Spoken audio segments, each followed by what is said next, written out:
Hi പ്രിയപ്പെട്ടവരെ, നമ്മളെ കോയമ്പത്തൂർക്ക് ഒരു കല്യാണത്തിന് പോവാട്ടോ. ഇവരെന്റെ കൂടെ പഠിച്ച കൂട്ടുകാരാട്ടോ, ഷബീറും മജീദും. ഞങ്ങളുടെ കൂടെ പഠിച്ച ഹാജറാന്റെ മോളുടെ കല്യാണത്തിനാണ് ഞങ്ങൾ കോയമ്പത്തൂർക്ക് പോകുന്നത് കേട്ടോ. ഇത് ഞങ്ങളുടെ ചെറിയ സന്തോഷാട്ടോ. 2000 ബാച്ചിലെ 10H ടീമിലെ 24 പേരെ പ്രതിനിധീകരിച്ചാണ് ഞങ്ങൾ ഈ 3 പേര് പോകുന്നത് കേട്ടോ. അങ്ങനെ ഞങ്ങളെ നമ്മുടെ കോയമ്പത്തൂര് ഓഡിറ്റോറിയത്തിൽ എത്തിയുമ്പോൾ കണ്ട കാഴ്ച ഇതാണ് കേട്ടോ. വിജയുടെ വലിയൊരു ഫ്ലെക്സ് ഒക്കെ അവിടെ വെച്ചിട്ടുണ്ട്. വിജയ് CM ആയതിനു ശേഷമുള്ള ആദ്യ കോയമ്പത്തൂർ യാത്ര കൂടിയാണ് ഇത്. അങ്ങനെ ഞങ്ങൾ ഇതാ ഓഡിറ്റോറിയത്തിൽ എത്തിയിട്ടാ. ഇതാ വരുന്നു നമ്മുടെ ഹാജറ. അവർക്കേ ഞങ്ങളെ കണ്ടപ്പോഴേ ഒരുപാട് സന്തോഷം തോന്നിട്ടോ. ഈ കാണുന്നതാട്ടോ നമ്മളെ ഹാജറാന്റെ ഫാമിലി. ഞങ്ങളിവിടെ എത്തിയപ്പോഴേ നിക്കാഹ് നടക്കുകയായിരുന്നു കേട്ടോ.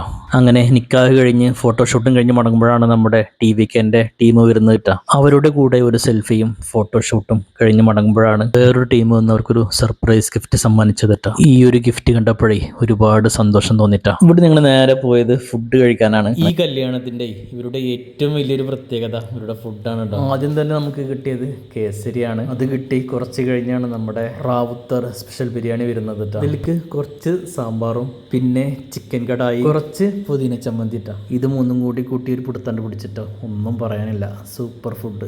അങ്ങനെ ഞങ്ങൾ അവിടുന്ന് ഫുഡ് കഴിച്ചിറങ്ങിട്ടോ. കുറച്ചു നേരം അവിടെ ഇരുന്ന് ഹാജറായോടും ഫാമിലിയോടും യാത്ര പറഞ്ഞ് ഞങ്ങൾ അവിടെ നിന്ന് ഇറങ്ങിട്ടോ. അവിടുന്ന് ഇറങ്ങുന്ന സമയത്തേ വല്ലാത്തൊരു സന്തോഷം തോന്നിട്ടോ. എന്താന്ന് വെച്ച് കഴിഞ്ഞാലേ പട്ടാമ്പി ഹൈസ്കൂളിലെ 2000 10H ബാച്ചിലെ പൂർവ്വ വിദ്യാർത്ഥികളായിരുന്നു ഞങ്ങൾ കേട്ടോ. 2000-ന് ശേഷം നീണ്ട 24 വർഷങ്ങൾക്ക് ശേഷമാണ് ഞങ്ങൾ കണ്ടുമുട്ടുന്നത്. അതിനുശേഷം കഴിഞ്ഞ 2 വർഷമായി ഞങ്ങൾ ഒറ്റ ഫാമിലി ആട്ടോ. ഇനിയും അങ്ങനെ തന്നെ തുടരും. Okay, bye bye.